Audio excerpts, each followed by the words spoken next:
오늘 여러분과 더불어서 가나의 혼인잔치와 심부름이라는 주제의 말씀을 가지고 하나님 말씀 또 상고해 보도록 하겠습니다. 예수님께서 처음 이적을 행하신 바로 그 장소가 가나의 혼인잔치였습니다.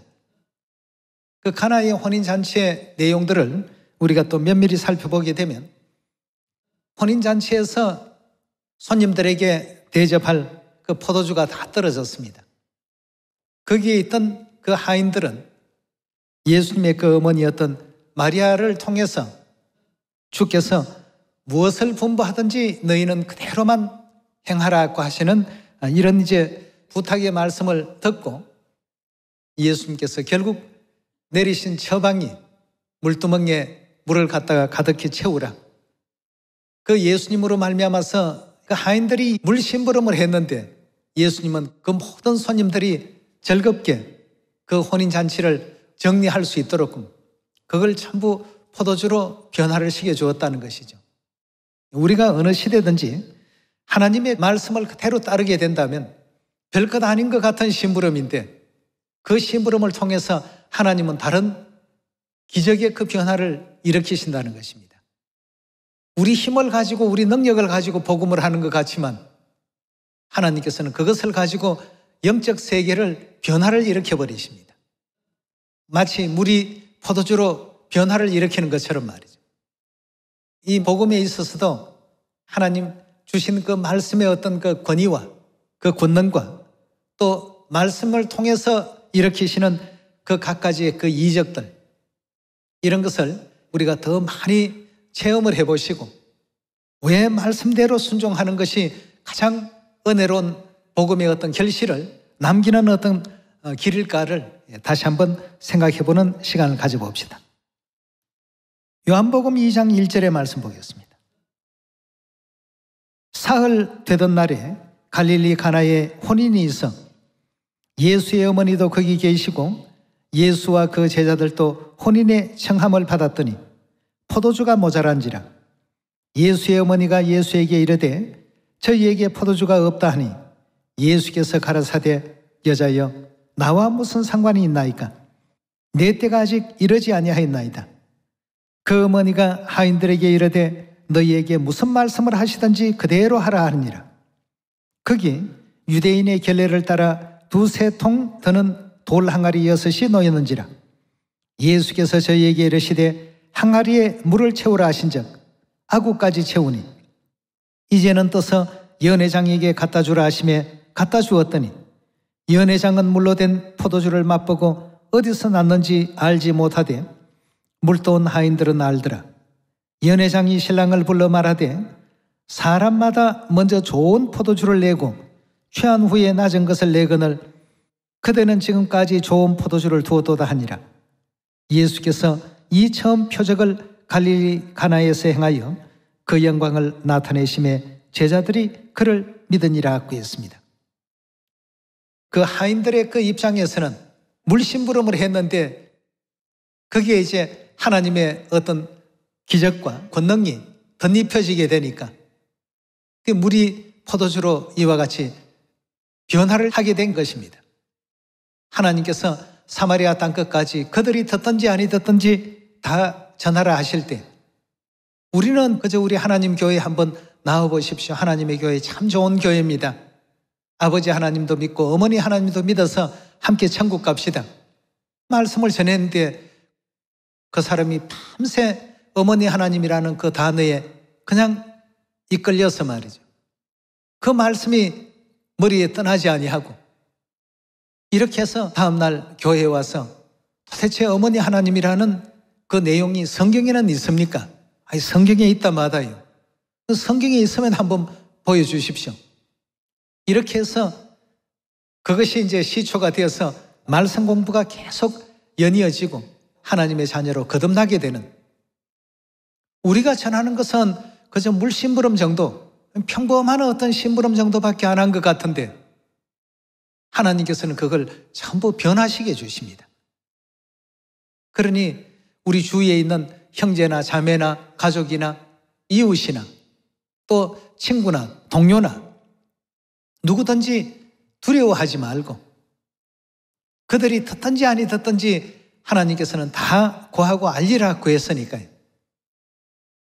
하나님께서 전하라 하신 그 부분에 성실하게 그 일을 진행하다가 보면 결과적으로는 하나님께서 그 물이라는 평범한 그 물질을 포도주라는 특별한 어떤 내용으로 바꿔주시고 변모시켜 주십니다. 그것이 상대에게 전달되었을 때에는 그 사람들은 물맛을 본 것이 아니라 포도주 맛을 이제 보게 된 것이죠.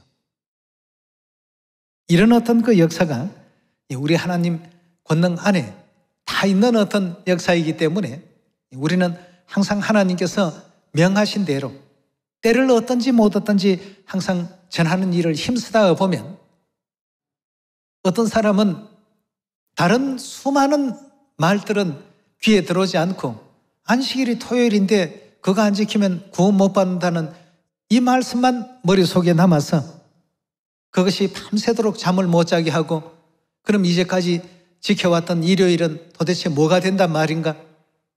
일요일이 아니면 당장 지금이라도 고쳐야 되지 않을까? 별의별 생각을 다 하다가 결국 이제 교회까지 와서 교회 역사라든지 안식일의 변천사 같은 이런 어떤 역사를 듣고는 결국 마음을 돌이켜서 하나님의 진리 가운데 머물고 있는 그러한 시온의 우리 가족들도 있다는 사실들은 결국 우리의 역할이 이제 그렇다는 것입니다. 우리가 할 수 있는 일은 물심부름하는 평범한 심부름입니다.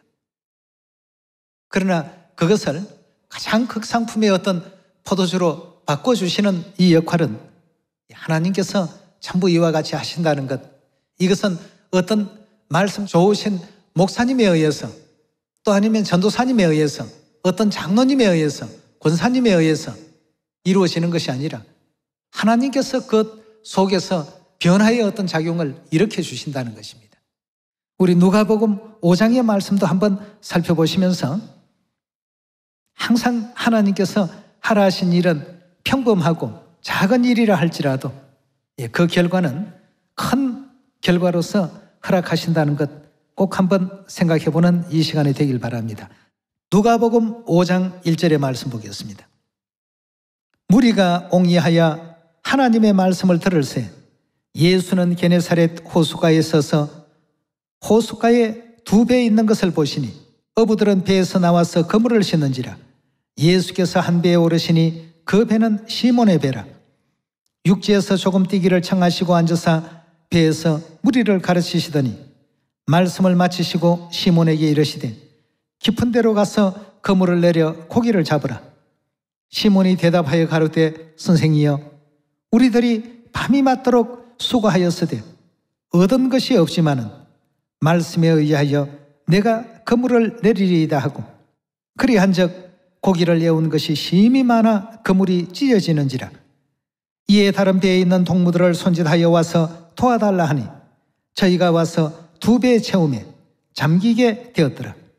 시몬 베드로가 이를 보고 예수의 무릎 아래 엎드려 가로되 주여 나를 떠나소서 나는 죄인이로소이다 하니 이는 자기와 및 함께 있는 모든 사람이 고기 잡힌 것을 인하여 놀랐고 세베대의 아들로서 시몬의 동업자인 야고보와 요한도 놀랐습니다.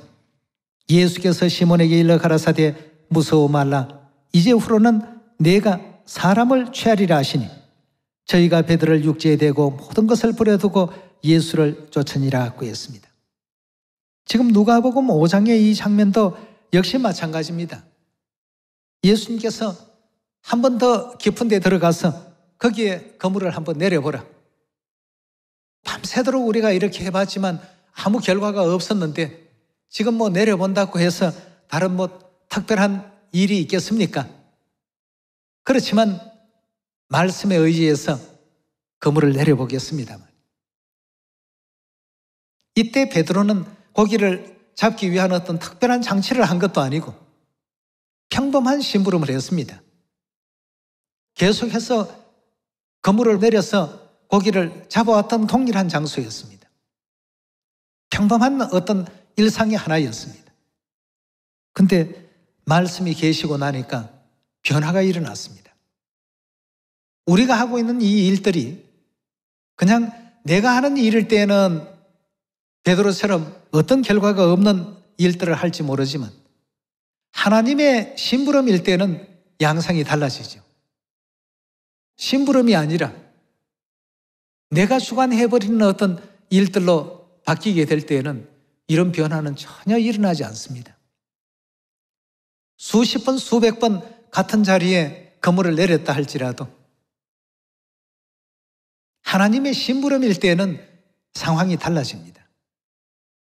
그래서 항상 이 복음을 전할 때 내 지혜와 내 능력으로 진행한다고 하지 마시고 하나님 심부름을 수행하도록 해주십시오. 마치 가나의 그 하인들이 했던 것처럼 베드로가 예수님의 명을 받고 했던 어떤 그 심부름처럼 그 그물을 내렸을 때에는 이제까지 그림자도 얼씬 안 했던 그 물고기들이 엄청나게 많이 잡혀서 자기 배만 가득히 채운 게 아니라 그 같은 일을 하고 있는 요한과 야고보의 배까지 가득히 차서 배가 가라앉을 만큼 그렇게 많은 물고기를 잡았더라고 했습니다.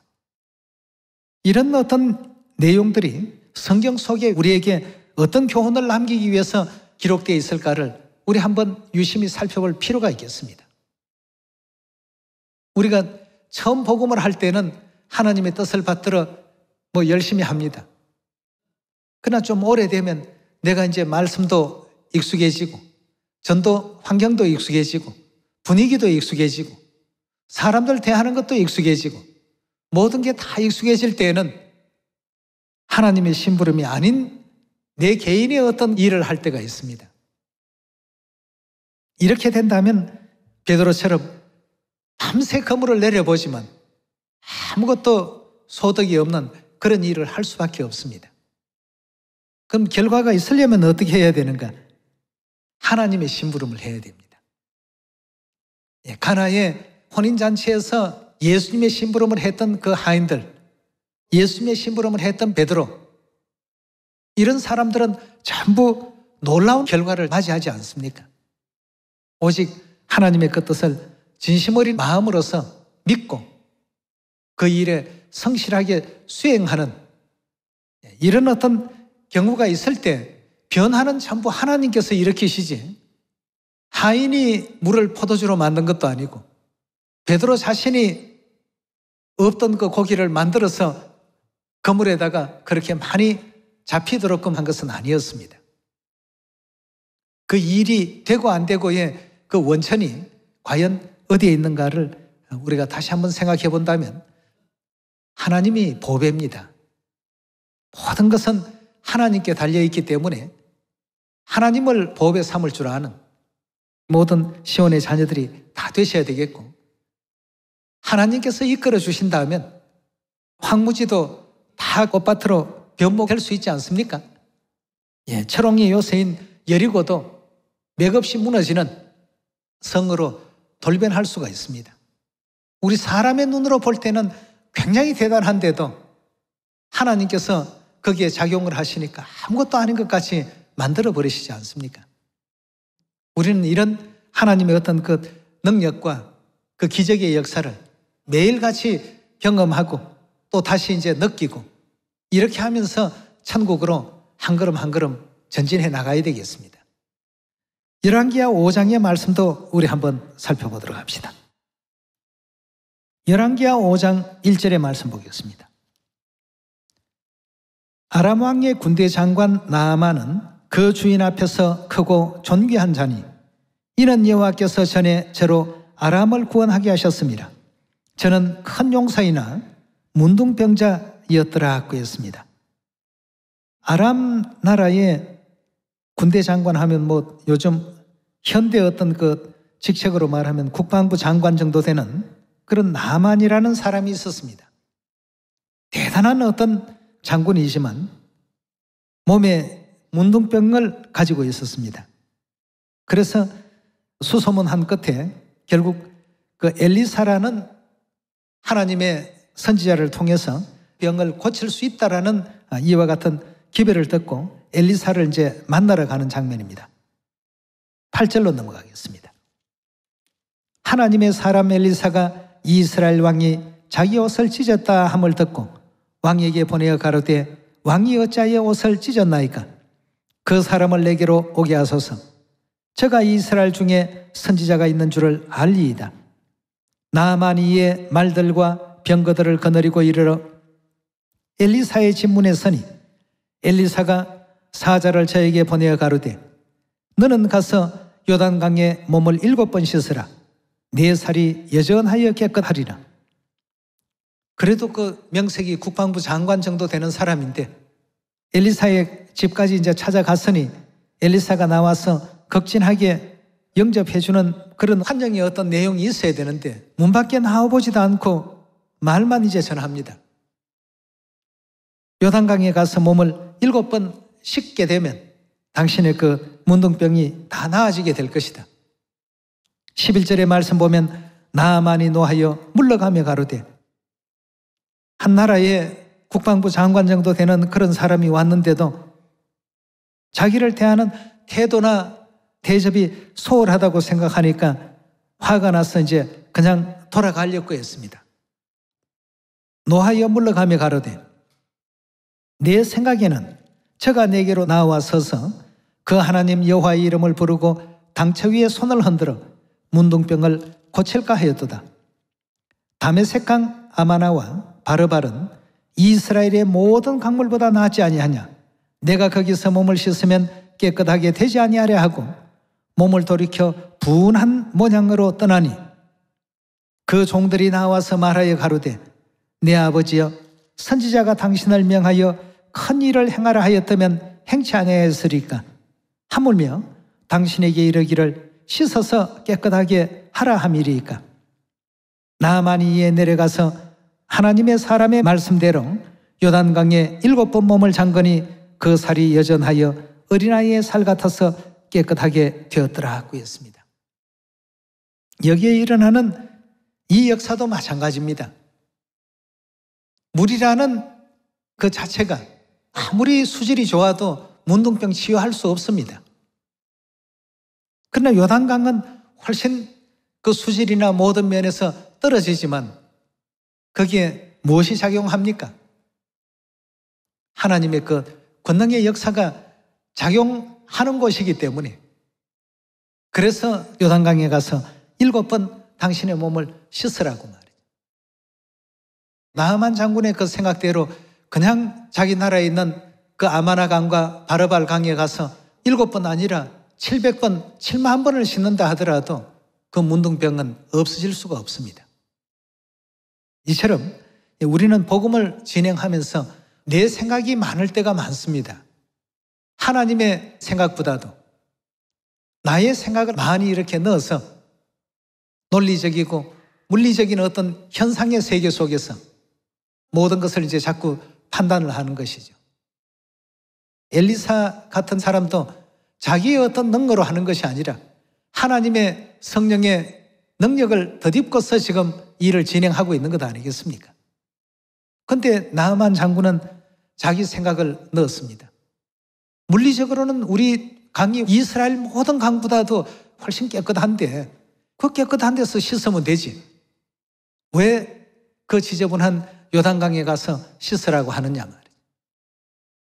그리고 나와보지도 않고 방에 앉아서 그냥 기별만 전하고 여러모로 굉장히 언짢았습니다.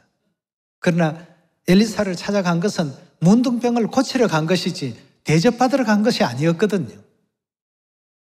그런데 목적의식이 이제 없어져 버린 것이죠.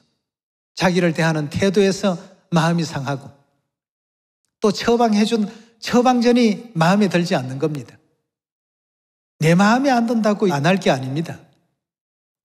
하나님의 어떤 것 방식은 우리 사람의 어떤 것 생각과는 모든 것이 차이가 있기 때문에 언제나 우리는 하나님께서 하라신 대로 하나님의 심부름을 해야 됩니다. 우리 사도행전 5장에서도 이 사상과 이 소행이 이 모든 어떤 것 처방이 하나님에게서 났으면 절대로 이건 없어지거나 무너질 일이 아니다. 반드시 그렇게 될 일이다. 이거 우리 꼭 좀 명심을 하는 우리 또 복음이 되었으면 하는 생각이 또 간절합니다.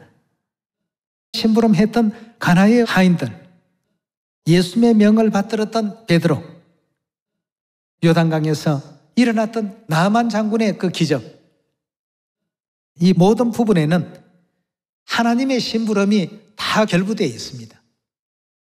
우리가 이 복음의 일을 할 때에도 나만 장군과 같이 순간적으로 잘못된 생각을 할 때가 있습니다. 내가 지위가 얼마나 높은데, 내가 어떤데, 자기 중심적인 생각을 하니까 하나님의 이와 같은 그 기적의 역사를 맛볼 수가 없는 것이죠. 그러나 하나님께서 우리에게 시키는 심부름은 굉장히 평이하고 평범합니다. 가서 말씀을 전달만 해주고 오느란 말이죠. 전달하면 전달된 그 내용의 말씀을 통해서 하나님께서 변화를 일으키십니다. 요단 강물 그 자체가 문둥병을 고칠 약효가 거기에 섞여 있는 게 아닙니다. 하나님께서 나만에게만 특별히 그런 변화가 일어나도록끔 만들어 주신 것이죠. 하나님 복음 심부름을 지금 다 하고 계시지 않습니까? 이 복음 심부름을 하는 우리에게 하나님께서 어떤 마음가짐으로 하라고 했는지 디모데후서 우리 4장을 한번 열어보도록 합시다. 디모데후서 4장 1절의 말씀 보겠습니다.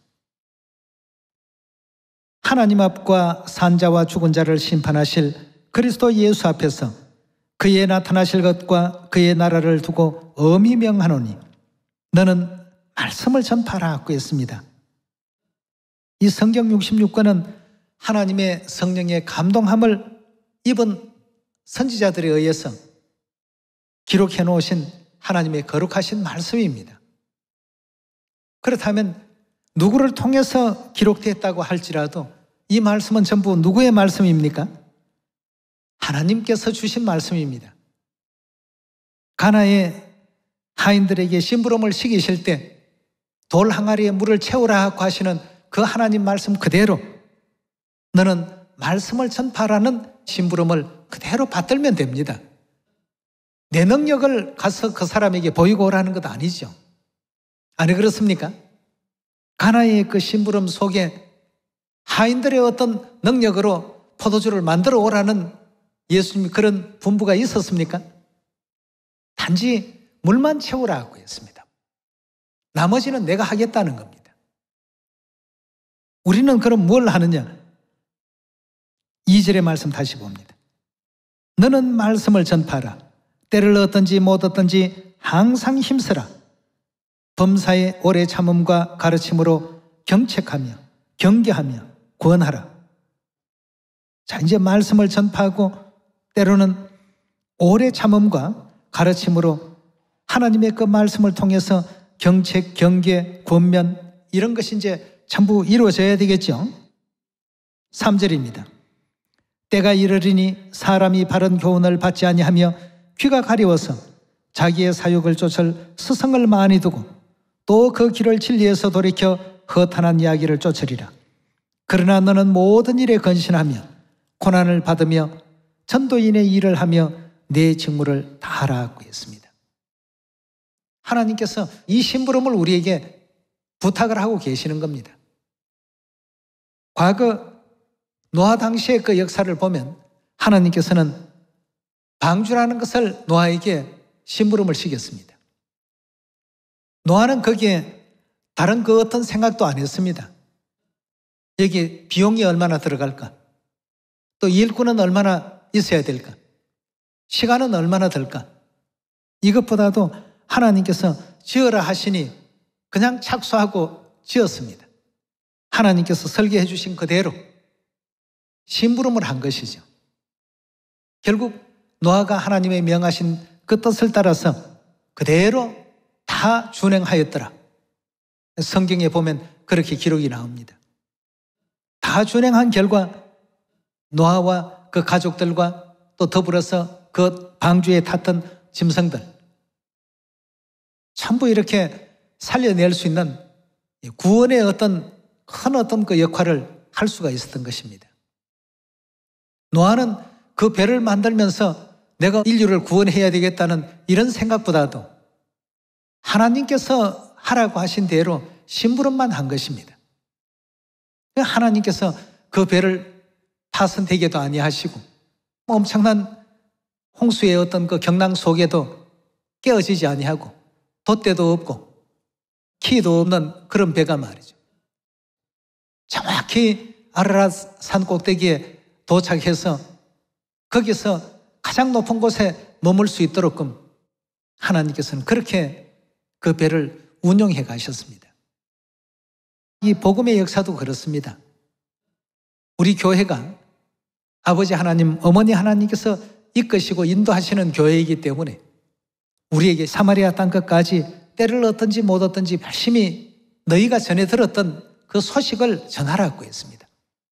내가 기가 막히게 좋은 어떤 언변을 갖고 이렇게 전하라는 것이 아닙니다. 들었던 그 소식을 그대로 전하게 되면 그 뒷일은 누가 다 하신다고요? 하나님께서 하신다고 했습니다. 날은 날에게 말을 전하고 밤은 밤에게 소식을 전하면서 언어도 없고 들리는 소리는 없지만 복음의 이 귀한 소식이 어느샌가 어떻게 됐다고요? 온 세계에 지금 가득히 다 전파되었더라고 되어 있지 않습니까?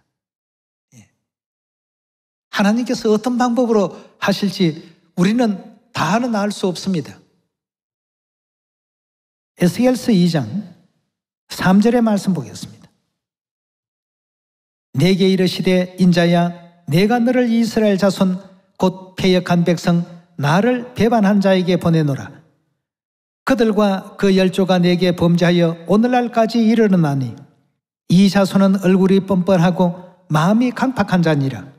내가 너를 그들에게 보내노니 너는 그들에게 이르기를 주 여호와의 말씀이 이러하시다 하라. 그들은 패역한 족속이라. 듣든지 아니 듣든지 그들 가운데 선지자가 있는 줄을 알지니라. 인자야 너는 비록 가시와 찔레와 함께 처하며 정갈 가운데 거할지라도 그들을 두려워 말고 그 말을 두려워 말지니라. 그들은 패역한 족속이라도 그 말을 두려워 말며 그 얼굴을 무서워 말지어다. 그들은 심히 패역한 자라.